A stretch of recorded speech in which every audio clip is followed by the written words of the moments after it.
suis arrivé dans le groupe ESC Clermont en 2013 pour structurer l'incubation et l'accompagnement à l'entrepreneuriat. Et très vite, donc, par cet accompagnement, on a pu être dans une logique d'observation des startups qui rentraient dans notre incubateur. Et on s'est rendu compte, en fait, qu'il y a une inadéquation entre les demandes de ces porteurs de projets et l'accompagnement qui est purement peut-être exploratoire.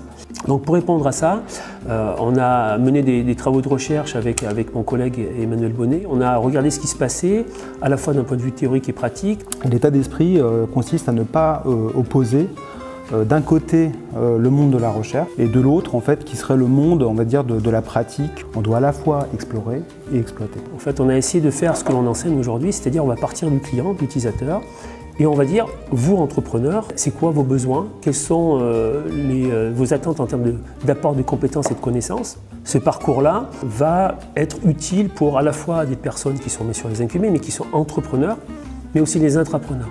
Et pendant tout l'accompagnement, en fait, ça leur permet d'être très autonomes dans l'appropriation des outils parce qu'ils arrivent à trouver les outils qui correspondent à leurs problématiques de manière beaucoup plus facile. Culture Startup, c'est composé de 6 briques. Et la première brique, qui est, je pense, la plus importante, c'est la brique individu.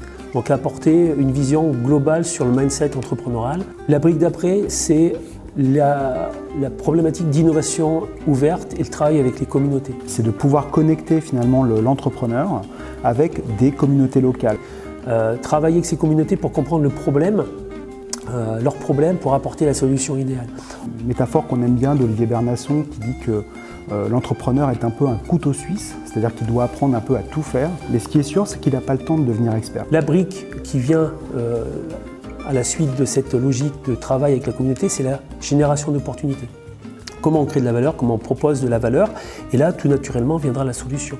Ensuite, cette solution va naître un prototype, ou en tout cas un test. On va le lancer sur une logique de monétisation, bien comprendre les parties prenantes autour de l'achat. En fait, on va essayer de transformer l'utilisateur en client, qui nous permettra de faire ce qui se passe dans la 6e brique, qui est la planification, la présentation, pour rentrer sur les prévisionnels, donc les choses beaucoup plus classiques qu'on connaît bien, prévisionnel, plan marketing, business plan, sans oublier le pitch. Finalement, c'est comme une carte d'orientation, parce que ça permet d'avoir visuellement une carte de toutes les étapes à franchir. Le parcours Culture Startup est facilement transposable sur des logiques de formation. On a 6 semaines en dernière année de programme master et les semaines correspondent aux différentes briques. On a un retour assez positif de ce parcours, d'autant plus qu'il n'est pas protégé au sens commercial, mais en tout cas on l'a déposé en Creative Commons, donc tout le monde peut l'utiliser.